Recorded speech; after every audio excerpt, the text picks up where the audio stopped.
Well, Russ, we'll start first with the story of the day. I don't want you to comment on it specifically, but as a football manager, not good news when the club have to go to court to play at their own ground. Yeah, I mean, I know there's a lot of speculation going about. Obviously, I spoke to the chairman and the chief exec over the weekend, and to be honest with you, I'm not really that. I am concerned, but my concerns this week is to make sure our football team's ready for the game at Histon, the game at our place against Histon on Saturday. So I'll leave, obviously, all that complexities to the chairman and to the chief executive, and I just want to concentrate on the football. Concentrating on the football, you deal with players. Players are influenced by many things, but they try and remain as focused as possible. It must be difficult, though, from your position, managing people when things like this are in the background. Yeah, but I think they've learnt from the last time. To be fair, we've had to go out and like ground share and stuff like that. So I don't think it'll make a massive impact on them. To be honest with you, they're players that got through that last issue we had with it, and I'm sure they'll get through with this one. I mean, I'll just keep it. I'll speak to the players later on. Obviously, let the little bit that I do know about it, and like it is speculation, and let the people that know what they're doing deal with it. Heartened by the fact that the Mansfield Town fans again rally around the club in times like this. Yeah. Well, it seems to be every time we try and get a bit of success or something that goes right at the club, it's hampered by what's happening now. So unfortunately, that's life. You're not always dealt the best hand, but you've just got to carry on and just try and remain focused, keep everybody together.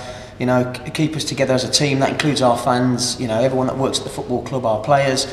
And that's what, I'll do my part in that. I'll keep the players right, and hopefully the chairman can keep the other side right. Success this weekend, 4-2 in the FA Trophy. Pleased, no doubt, to be back to winning ways. Yeah, absolutely. It was, I was upset about the last game, and I think, you hear that through my interviews. It was upsetting because I felt it was a game that we could have got something from. It was again, I was looking to beat a team that are above us, and obviously you made the comment that we've not done that this so far. I mean, we drew against Wrexham down at their place, and that was difficult, and we should have won the game. And then we play a team like Newport, who are a very, very good team, very good passing team. I mean, they had a lot of possession, I know they did, but having watched the DVD, the goal that they scored. Came off Silky's head. He's tried to dive and clear it. It's come off Silky's head, and it's gone in the back of the net. You could do nothing about that. But the other goal, again, I'm happy with the result, but I'm not happy with the defending again. And we've worked on that all week, and we'll be out there again. We'll be working on it again today. But it was pleasing. I felt Neil Collett did a great job in goals. He was called on a couple of times, into action, but not too many times. And it was good, that we defended well as a team. I asked the two front players, which was important for me, to make sure they got back in behind the ball and make everything compact. And I felt that if we could do that, and we could weather the first bit and keep the fans on side, then we'd have a chance. And it was, I thought we scored some great goals, to be honest with you. The draw yet to be made for the next round, but there aren't too many, shall we say, big teams left in the draw. Fancying a trip to Wembley? Oh, I'd love a trip to Wembley again. Yeah, I've been there, and I think I've commented on that before as well. That comes on the weekend. It'd be a fantastic day. I mean, I'm lucky enough I've done it. But I'd love for some of these players to experience that. It'd be a massive thing in their career. It's a day they will never forget. It's just to go and walk out there and grace that turf. It's absolutely unbelievable. You have to be there to experience it. It's one of those things. It's a location thing. You've got to have done it and been there. But yeah, I mean, there's a lot of clubs big clubs being knocked out. I know Wimbledon are out. I know Wrexham are out. I think Altrincham are out. There's a few others, obviously. I can't think of them off the top of my head. But, they've been knocked out by teams probably not at the same level of them. That's why I'm saying to you, you can't underestimate any team, especially in the FA Trophy. It's not the FA Cup for other teams. You do see banana skins, and you've got to remain focused, and you've got to stay strong, and you've got to respect the opposition. And we'll just see what happens in the draw this afternoon. I'm looking forward to see who it is. I hope it's a home draw. I think in this competition, it doesn't matter who you draw. If you want to get yourself to the final, you've got to beat anyone that's put in front of you, and that's obviously what we would need to do. Using the word respect for the tournament itself, do you think Blue Square Prem clubs, who maybe are trying to look to get promoted, respect the FA Trophy enough? Well, I mean, I can't talk for those managers that probably. I mean, you hear it's hearsay that they didn't probably feel their strongest teams. But I mean, I respect it like I respect the FA Cup, and I think it is important. You're not always guaranteed. You have the divine right to get promotion, and I think if you put your lesser squad out in the FA Trophy, you don't quite make the playoffs, and you don't go to the playoff finals, then it's always nice to think, you know what, you might have won a bit of silverware and you won the FA Trophy. There's a lot of good teams that have played in the FA Trophy. You know, you're going back weeks and weeks with all those teams that have been knocked out. And you know, I see it as a very, very important thing to want to win. You know, it's our FA Cup, and why not want to win the FA Cup?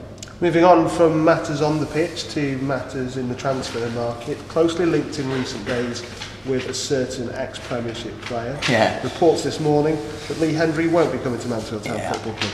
It's obviously I tried to, you know, I did obviously let the supporters know and yourselves know that I was in for a player that would had a very, very good character and calibre.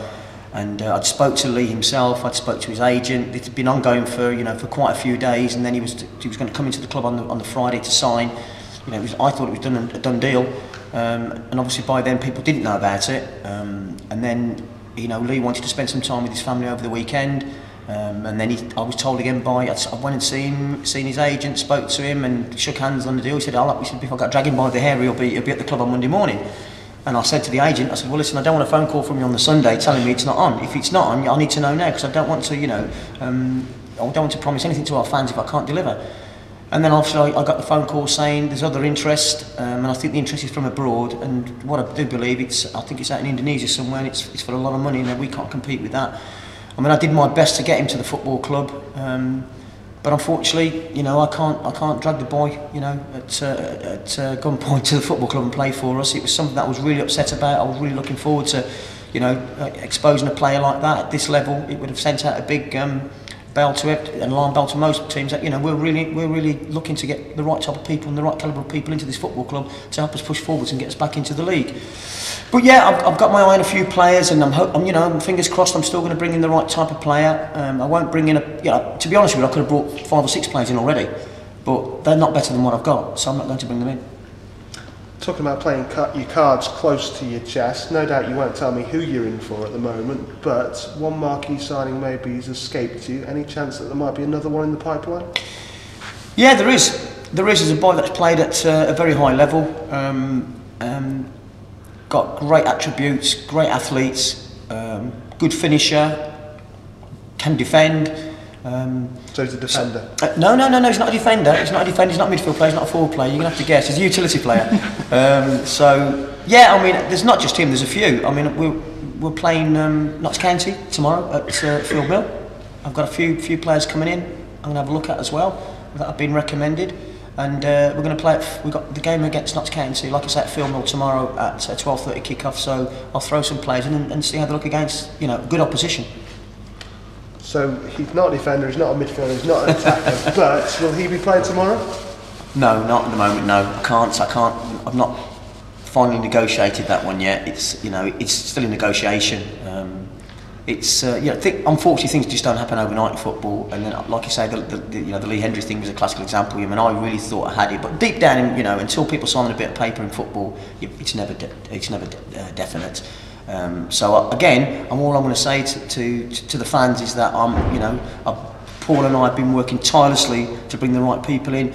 We've been in contact with numerous agents, numerous people in football that I know, along with what Paul knows, and we've been at it every afternoon and every evening. We've not stopped trying to get people into the football club, but it's got to be the right type of player. And just finally, any players heading out in the future? Yeah, possibly. I've had a few inquiries on a few players, but again, obviously, nothing concrete, so I won't make a definitive comment on that. But yeah, there is interest, and obviously, as long as there's interest, then if I can bring the right people in and I can move people out, then I'll do that. Is this lad a bigger name as Lee Hendry that you're talking about, or is it depends. It depends. But yeah, he's known. He's a known goal scorer as well. But he's not the only one. I'm looking at different areas. All over the park really. I'd love to bring in at least 4.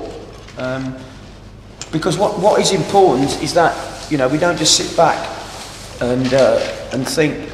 And be too comfortable. I don't want players to be too comfortable. I want players to know that if they don't perform, that someone's looking over their shoulder. That's what's important. And I think, the person that's done that really well has been the boy Ashley Keynes. Ashley Keynes, the last time he played for us was think he came on at Rushden, didn't he? But the first game that I think he started would have been at Southport, I think. So we're going back many months, but the boy's been in, he's worked his socks off, he's never moaned, he's just got on with the job in hand. I know he's been annoyed. He's been to see me a few times because he wants to know where he stands. He's certainly in my plans for the future of this football club. And he's been a very, very good pro. And he's gone out there, and in these last few games, he's proved the reason why he deserves his starting position. Now that throws, the gauntlet down to the likes of Adam Smith, Louis Briscoe, Ryan Williams, people that want to, play wide. You're playing for your shirt, and if you get your opportunity, you've got to take your opportunity. And Ashley Cairns has done just that.